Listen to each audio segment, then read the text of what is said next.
Les chambres consulaires nationales, à savoir les chambres de commerce et industrie, d'agriculture et des métiers de Côte d'Ivoire réunis dans une plateforme, entendent réfléchir ensemble sur leur contribution à la réalisation de la vision de développement prônée par le gouvernement, a indiqué vendredi 28 janvier 2022 le président de cette plateforme, Touré Fama, lors d'une conférence de presse. Edi sous service et conseil traduit sa reconnaissance à ses partenaires et clients. Elle a célébré la deuxième édition de la soirée barbecue des partenaires ce vendredi à Abidjan, soirée qui marque la célébration de son 10e anniversaire.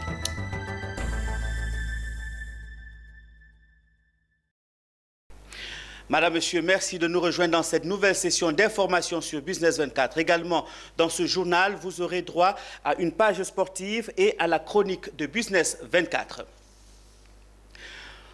En avril prochain, les chambres consulaires nationales vont organiser à Yamoussoukro un séminaire de réflexion sur leur avenir et leur contribution dans l'atteinte des objectifs de la Vision 2030. En prélude à ce séminaire, les chambres consulaires viennent d'animer une conférence de presse. C'était le vendredi 28 janvier 2022 à Abidjan. Reportage Konena Nourgo, Doumbia Ayouba. Comme dit l'adage, l'union fait la force. Depuis le 30 décembre 2017, les trois chambres consulaires nationales, à savoir la Chambre de commerce et d'industrie, la Chambre d'agriculture et la Chambre de métiers, ont décidé de s'unir à travers une plateforme. Objectif, unir leurs moyens et expertise afin d'apporter leur contribution à l'atteinte de la vision Côte d'Ivoire 2030 qui place l'être humain au cœur de la stratégie de développement. Un processus qui passe par l'organisation d'un séminaire de réflexion sur l'avenir qui aura lieu en avril 2022 à Yamoussoukro sur le thème « Vision Côte d'Ivoire 2030 du chef de l'État, quelle contribution des chambres consulaires nationales ?» En prélude à ce séminaire, les présidents de ces chambres sont face à la presse. Les chambres consulaires sont des organismes professionnels, consulaires, représentatifs et promotionnels des activités des ressortissants des différents secteurs, métiers, commerce et agriculture. En somme, les chambres consulaires sont les représentations nationales de la profession, des différentes professions, et ce, voulu par l'État depuis les premières heures de notre indépendance.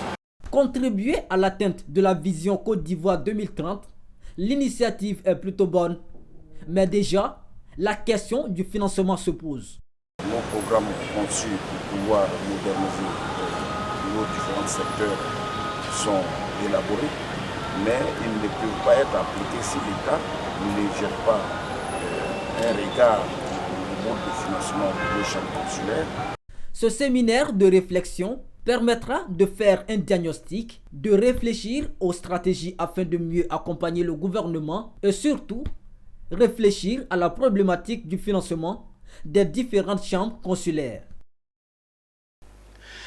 Voilà 10 ans que l'aventure dure. Edi sous service et conseil Edisco, entreprise spécialisée dans l'événementiel, la confection des badges corporate et impression à 10 ans d'existence. En marge de cette célébration, Edisco a initié une cérémonie de récompense à ses partenaires et clients. Le point avec Patrick Roux, Doumbia Ayouba et Zenab Dosso. Entre saveurs de mets ivoiriens, cliquetis de cuillères et de fourchettes accompagnés de vin esquis, le tout assaisonné de chansons cultes tirées du richissime répertoire musical de Côte d'Ivoire. C'est dans une ambiance assez féerique que la deuxième édition de la soirée barbecue des partenaires a été organisée ce vendredi 28 janvier 2022 à Abidjan par l'entreprise Edisou Services et Conseil Edisco. Pour Joël Eounou, initiatrice de cet événement, l'organisation de la soirée barbecue des partenaires vise 3 objectifs, dont la principale est la reconnaissance de la fidélité des clients et partenaires depuis la création de Edisco en 2012. Je suis très honorée ce soir d'avoir ici mes différents clients, mes partenaires, mes futurs partenaires.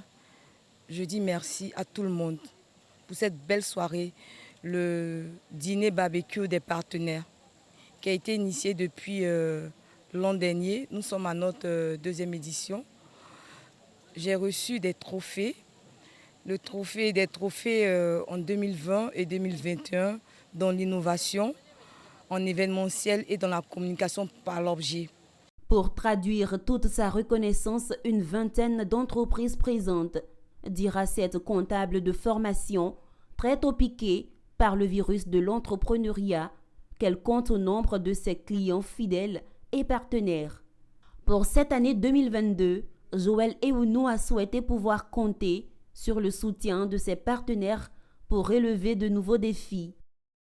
On a des projets dans l'événementiel.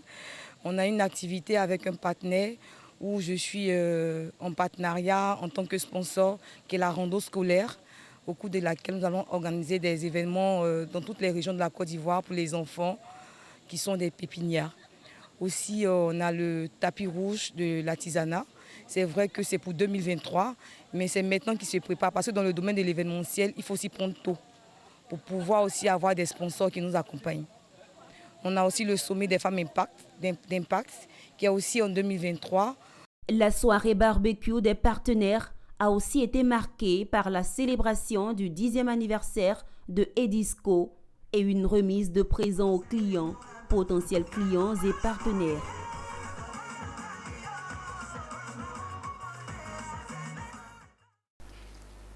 Dans le cadre de la deuxième saison de ses activités dénommées A2IDS, le spécialiste de outsourcing en Afrique était en activité ce 28 janvier à Abidjan.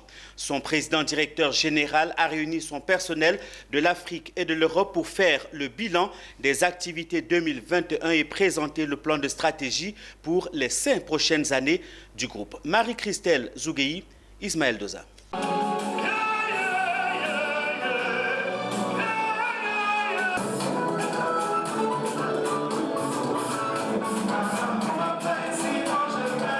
C'est dans cette ambiance festive, empreinte de convivialité, que les agents de la société Agence Ivoire Intérim A2I ont célébré la deuxième saison de A2I Days.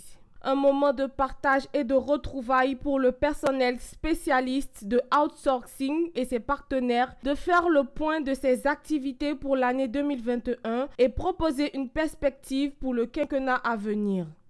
Selon le président-directeur général, 2021 a été une année propice pour son entreprise malgré la pandémie de la Covid-19 qui a secoué son entreprise et ses partenaires. Le bilan que nous faisons, c'est un bilan qui couronne 5 années de travail. Vous avez dû assister, nous avons présenté notre plan stratégique 2022-2026. Nous faisons un point sur les 5 dernières années qui se sont écoulées. Je peux vous dire que le travail qui a été fait est satisfaisant. Évidemment, il y a des choses à améliorer, mais le travail dans l'ensemble est satisfaisant.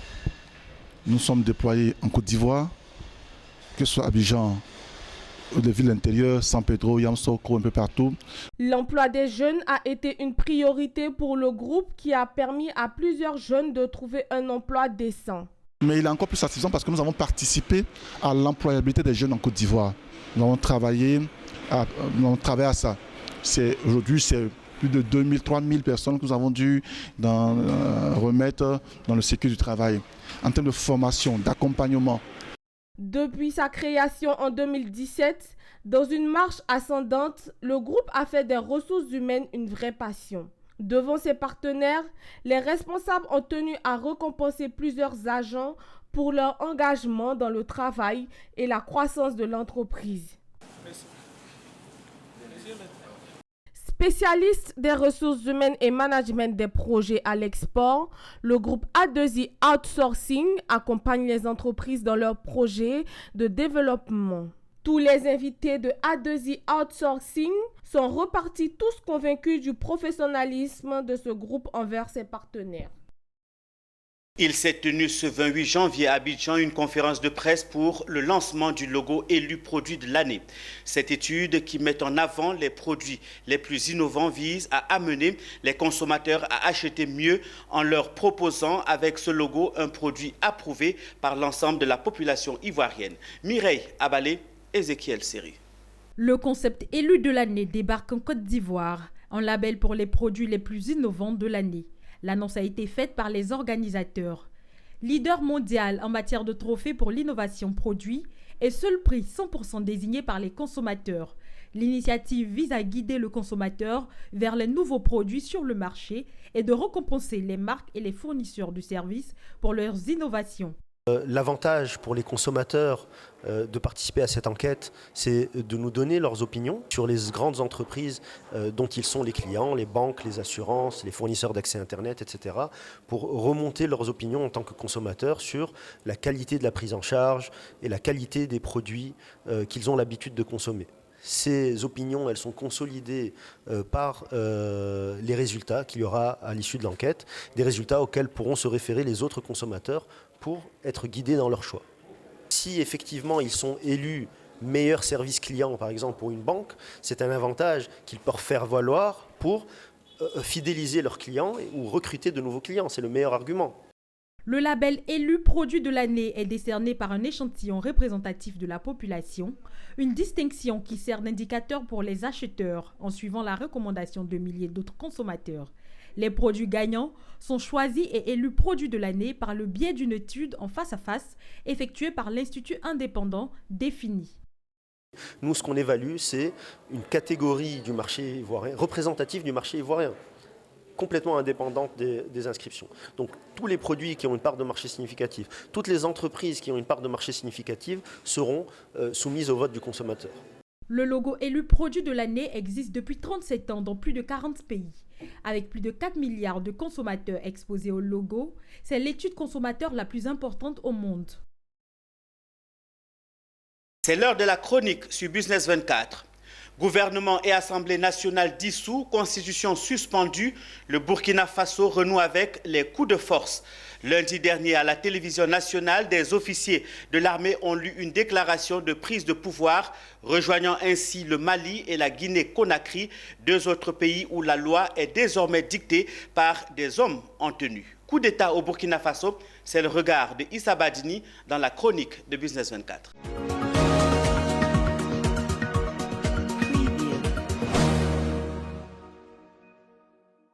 Eh bien, après le Mali et la Guinée de Sékou Touré, le Burkina Faso, à son tour, vient de s'offrir un colonel. Enfin, un lieutenant-colonel pour être plus précis.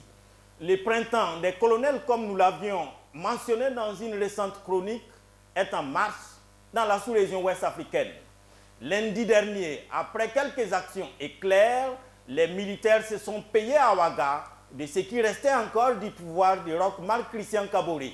Pour tout vous dire, pas grand-chose, sauf bien sûr le palais de Kosiam et la tête amaigrie du désormais ex-président du Faso. Car les militaires, avant de porter ce coup de grâce intervenu lundi, ont réduit petit à petit, depuis 2016, les marges de manœuvre du président déchu en abandonnant le front militaire au profit des djihadistes. Je vais laisser le pouvoir tomber comme un arbre rongé par ses propres vers, a dit le chef rebelle Black Lion dans le film Le chant des fusils du Burkinabé Elliot Ilboudo. Le vers ici, dans le cas de la chute de Roch Kaboré, a été sans doute le refus du face-à-face de l'armée contre les anti-urbanais, comme l'a souligné le journaliste burkinabé Ouezan Louhoulon. Un refus que le Burkina Faso paye cher équivaut au malheureux Kaboré, tous les péchés d'Israël et donc livré à la vindicte populaire. Et tout naturellement, il est tombé comme un fruit pourri et sans doute sans conséquence. Longue et meurtrière, cette stratégie de pourrissement, vraisemblablement choisie par les nouveaux maîtres de Ouagadougou. Imparable cependant. Qu'à cela ne tienne, la préoccupation première des Burkinabés à l'instant présent, ce n'est pas qui de Roch Kaboré, de Damiba ou encore de Compaoré va les diriger, mais c'est quand est-ce qu'ils retrouveront leurs villes, villages, champs et bétail. C'est tout. Et c'est non négociable.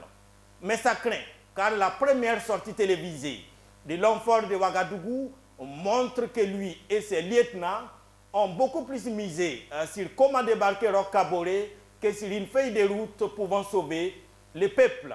Dans un pays où la critique facile est le jeu favori, la différence entre diriger et exécuter des ordres ne tardera pas à faire surface.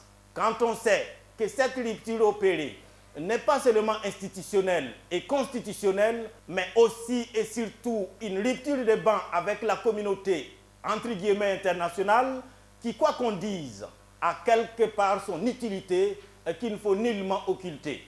Si les choses paraissent simples en Guinée, complexes au Mali, elles sont cornéliennes chez les Norbert-Zongo, un pays de plus en plus ingouvernable à cause de la nervosité des acteurs sociaux.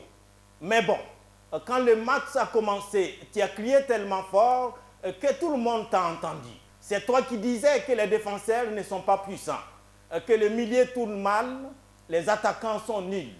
Mon colonel, c'est toi désormais le président. C'est du Yodé et Siro remixé. En Zouglou, dit-on, ben et mieux que drap. À bientôt. Nous ouvrons à présent la page sportive de ce journal.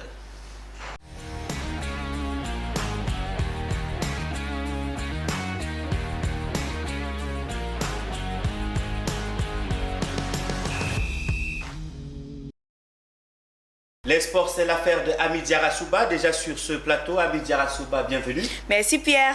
Hamid Yarasouba, ce jour, la page sportive, c'est le classement des équipes nationales qui ont en leur sein les joueurs les plus chers. Et vous avez fait donc un top 4. Le premier dans ce top 4, c'est le Sénégal. Mais il faut savoir que par rapport à la CAN, on parlera effectivement des top 4 des sélections nationales en termes de valeur marchande de ces joueurs. Comme je l'ai dit tantôt, le Sénégal arrive en tête de ce classement, avec une valeur de 340,9 millions d'euros. Il faut savoir que l'équipe d'Aliou Cissé compte quelques-uns des footballeurs les plus chers de l'Europe, notamment Sadio Mané qui évolue en club anglaise, notamment à Liverpool. Il faut savoir que sa valeur marchande avoisine les 80 millions d'euros.